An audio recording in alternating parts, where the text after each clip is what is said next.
In this video, I want us to look at the shaded region of sets, and specifically the shaded region of Venn diagrams with reference to two sets. Prior to my explanation, I would like to review A and the stroke to the right top. In sets or Venn diagrams, we say a complement. This means outside of A. Let us review some more set symbols. The one that looks like N, but it is not N. This is called intersection. And the intersection will be the common elements. We also have the one that looks like the U. This is called union, where we look at everything in the set.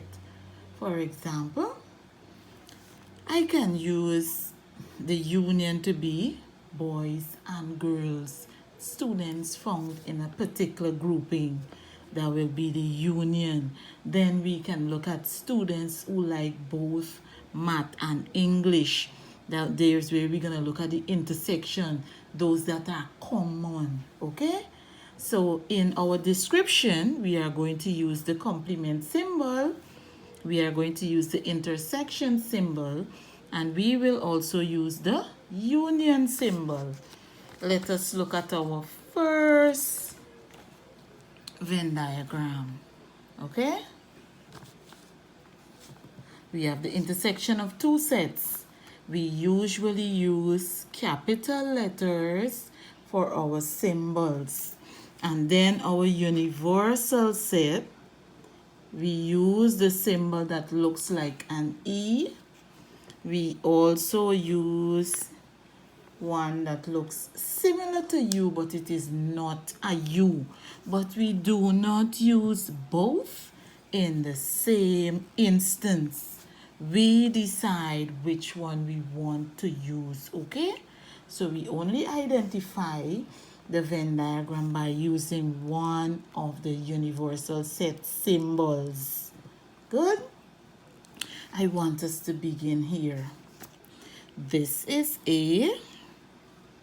This is B. I want to identify the region where they overlap.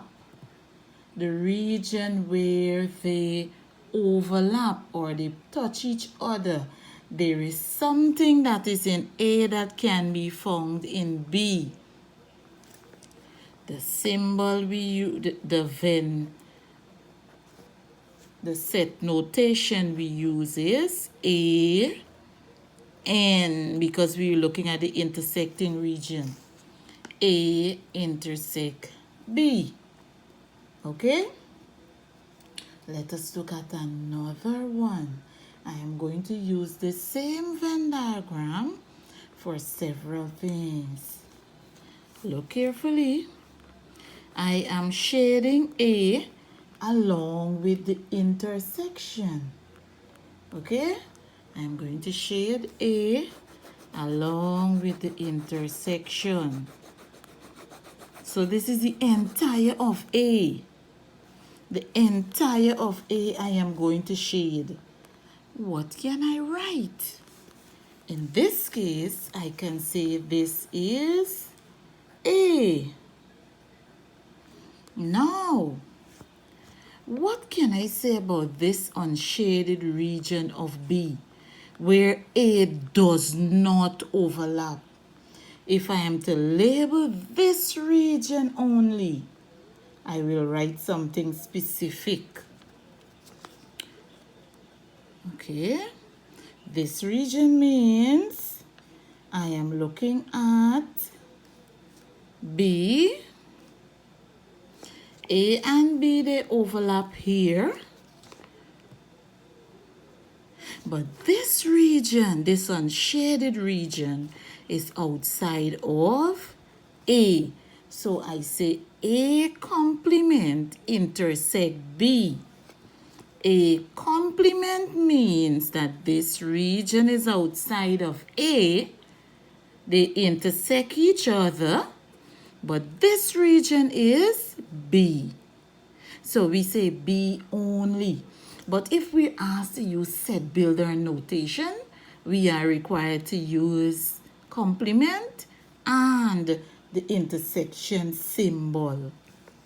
Let's go these three again. The region where both of them overlap is called the intersection. The letters are A and B, so that is why we have A and B here.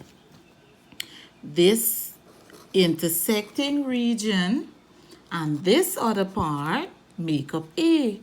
These two parts make up A. So I can simply say that I have shaded A.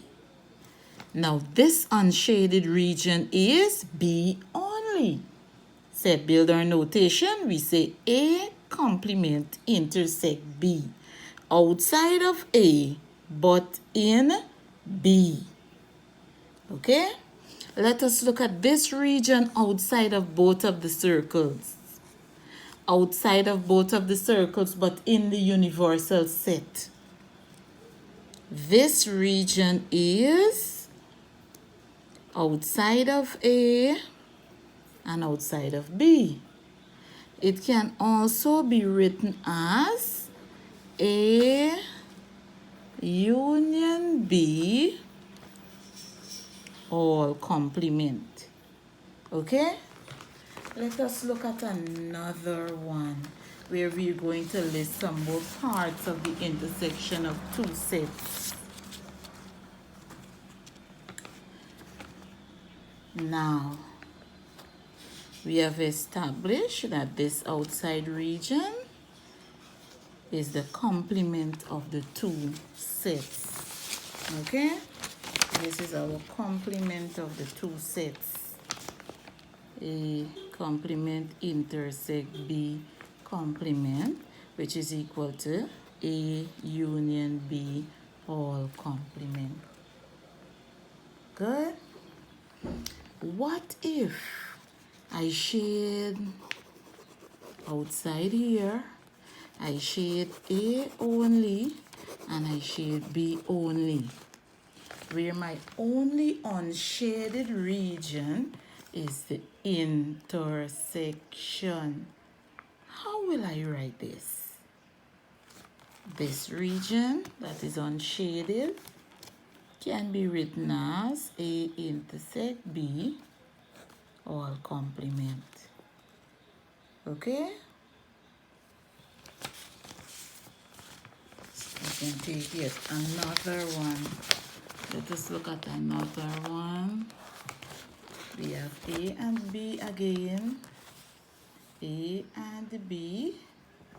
And we want to shade all.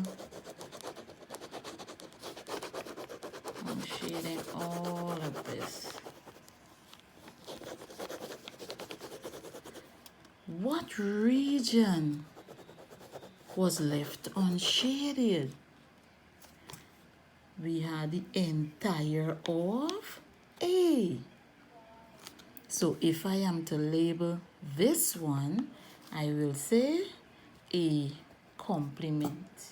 I cannot include B because a part of B was shaded. So the unshaded region in this case is A complement. Okay, everything I shaded was outside of A. So I say A complement. Okay? Now, let us look at this one, where one circle is in the other. What would you say in this case?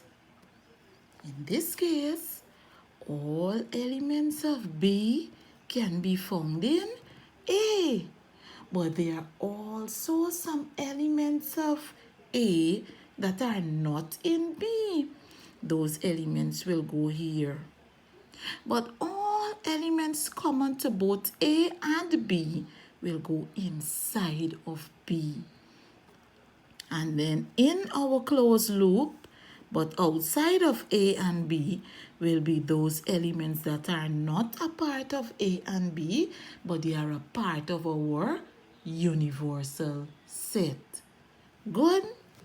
So let us look. If I shade this region, and I ask you to represent this region using set builder notation, what would you write? Notice it is a part of B. But how do I include A? I can simply say A intersect B. The elements these are both in B and in A. Of course, they are a part of our universal set.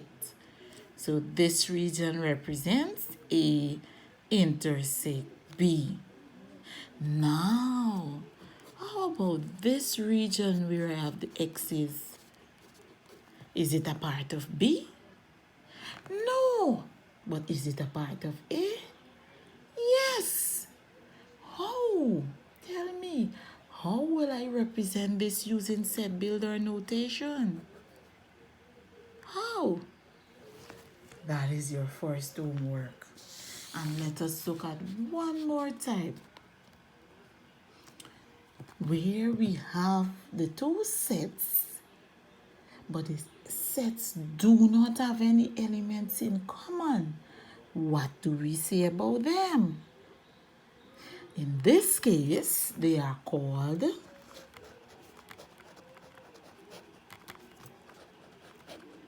disjoint sets.